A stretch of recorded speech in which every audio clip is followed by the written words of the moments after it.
Pemirsa masih di Market Review dan sebelum kita lanjutkan perbincangan, tim redaksi kami sudah merangkum beberapa informasi grafis dan mungkin saja bisa menjadi salah satu referensi untuk Anda. Langsung saja kita ke grafis yang pertama, serapan pasar industri ban nasional pemirsa. Ini tadi pun juga sempat kita singgung bersama dengan Bapak Aziz, di mana secara persentase untuk posisi ekspor ini jauh lebih tinggi dibandingkan dengan pasar domestik.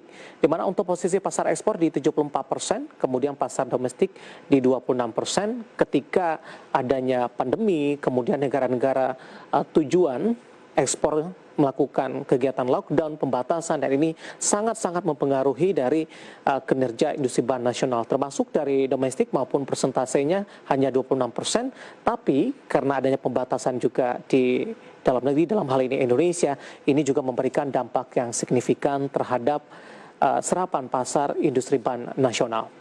Kita beralih ke grafis selanjutnya. Kita akan coba lihat nilai ekspor karet dan barang dari karet ekspor Januari dalam satuan juta dolar Amerika di 2018 di 532,5 juta dolar Amerika. Kemudian di 2019 hanya mencapai 473,7 juta dolar Amerika.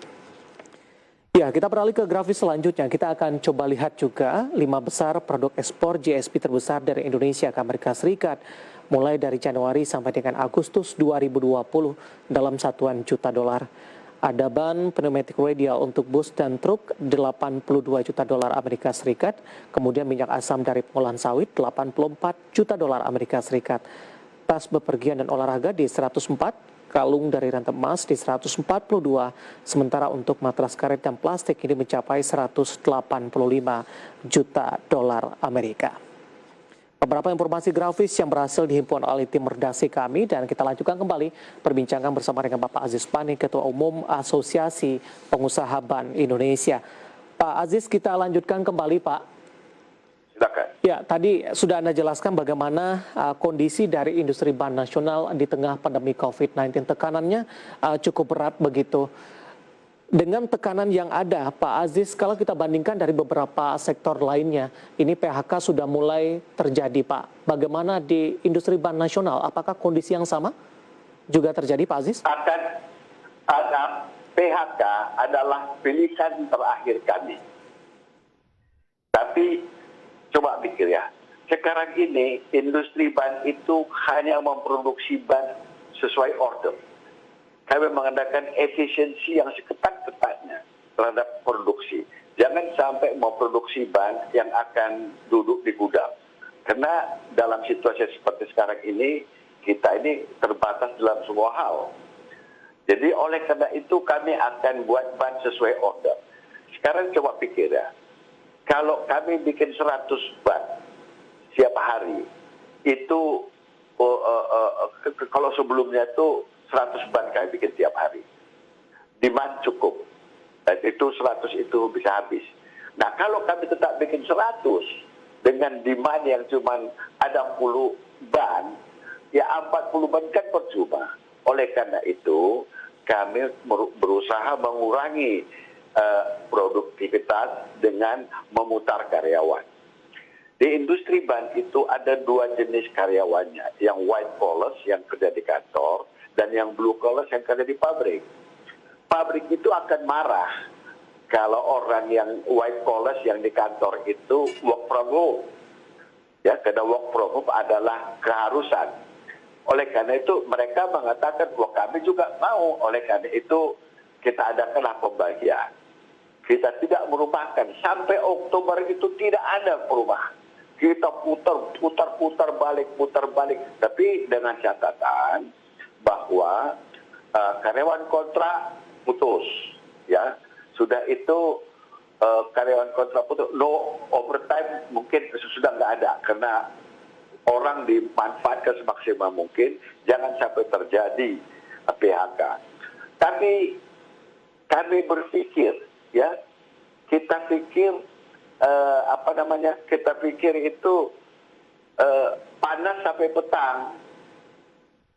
Kiranya hujan tengah hari, nggak berhenti COVID-nya. Permintaan nggak naik, orang makin parah. Wah itu kita gawat. Oleh karena itu, kami sangat mengharapkan vaksin aja ini sehingga mobilitas masyarakat itu kembali bisa jalan, sehingga industri ban itu bisa jalan. Tapi kalau kita bandingkan dengan yang lain ya, industri semen misalnya, industri tekstil, ban itu sebetulnya nggak parah sekali harus tutup, enggak. Tapi kita harus ya main low lah sedikit. Nah ini titik terang tadinya kita dan lihat sesudah PSBB kedua itu ya, sesudah itu agak baik situasi. Tapi tahu-tahu kan nanjak lagi, ini membuat kita sulit lagi. Ya. Jadi ini kalau begitu terus, ini agak sulit bagi industri ban. Kami terpaksa merumahkan, no other choice. Baik, sudah ada data belum Pak Aziz, jumlah karyawan yang di PHK yang dilaporkan ke asosiasi sampai sejauh ini? Belum, gini, kami berusaha mengatasi itu dengan menawarkan pensiun dini. Siapa mau pensiun, ayo. Dan ternyata banyak juga, banyak dapat dari situ, Pak. Jadi baru ini aja tuh, Goodyear sudah nggak tahan lagi. Bridgestone pensiun dini, dan yang nggak itu pengurangan betul-betul secara selektif kita kurangin, karena nanti kalau situasi normal kembali, merekrut itu nggak gampang. Oleh karena itu kami hati-hati sekali terhadap mengadakan tindakan merumahkan karyawan, kira-kira gitu. Baik, ketika berbagai sektor lain Pak Aziz ini mendapatkan stimulus dari pemerintah begitu, bagaimana dengan industri ban nasional di Indonesia? Stimulus kami saya rasa tidak seperti yang diharapkan ya, tidak terlampau diharapkan, tetapi itu tidak akan banyak membantu. Stimulus itu hanya bisa membantu efektif kalau UKM barangkali, tapi kalau industri ban ya kan industri yang besar ya, besar teknologi tinggi, agak harus besar sekali. Tapi sebenarnya Pak Aziz, stimulus seperti apa yang dibutuhkan oleh industri ban nasional di tengah pandemi COVID-19? Gimana? Stimulus seperti apa yang dibutuhkan ataupun mungkin yang diharapkan dari pemerintah oleh industri ban nasional, Pak Aziz, di tengah pandemi COVID-19? Satu, supaya kalau bisa teks betul-betul dihitung untuk dikurangi ya. Banyak teks yang pada yang harus dikurangi, saya rasa itu detail direktur keuangan yang masing-masing perusahaan yang tahu. Ya, perpajakannya diperhatikan supaya dikurangi. Dua, import. Kalau bisa import itu ditiadakan, biaya dikurangin biaya masuknya. Itu dua. Tiga, itu kontainer untuk ekspor nggak ada kontainer. Itu tiga.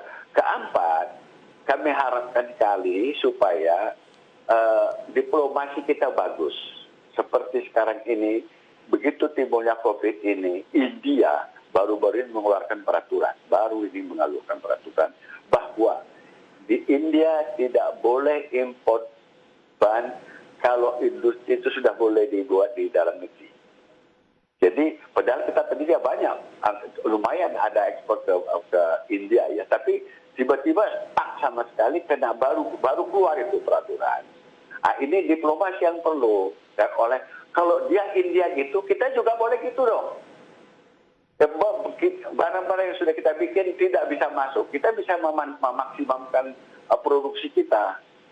Tapi ini kelihatannya kami sudah kirim surat ke Menteri Perdagangan supaya ini diperhatikan, karena kami belum nggak tahu apakah ini melanggar WTO atau tidak. Tapi kalau India berbuat begitu, kita juga boleh ngancam India, karena ban India banyak di Indonesia. Jadi pemerintah itu harus memperhatikan kesehatan survival industri dalam negeri secara mendalam. Jangan sampai membuat peraturan-peraturan yang menghambat industri ban itu. Karena kami juga sudah sulit sekarang untuk survive. Kalau ditimbun, jadi kami minta supaya itu dikurangi deh. Dan satu lagi dah ya, supaya jangan terlampau banyak turut campur jangan terlampau banyak peraturan lah ya. Ya. Baru-baru ini kami terpukul import supply bit wire untuk produksi ban misalnya. Itu kenapa pemerintah kurang memperhatikan apa yang diperlukan oleh industri. Baik, Pak Aziz, menarik, kita masih punya satu segmen lagi Pak, nanti kita akan lanjutkan kembali dan pemirsa tetap bersama kami, Marga TV akan segera kembali sesaat lagi. Terima kasih.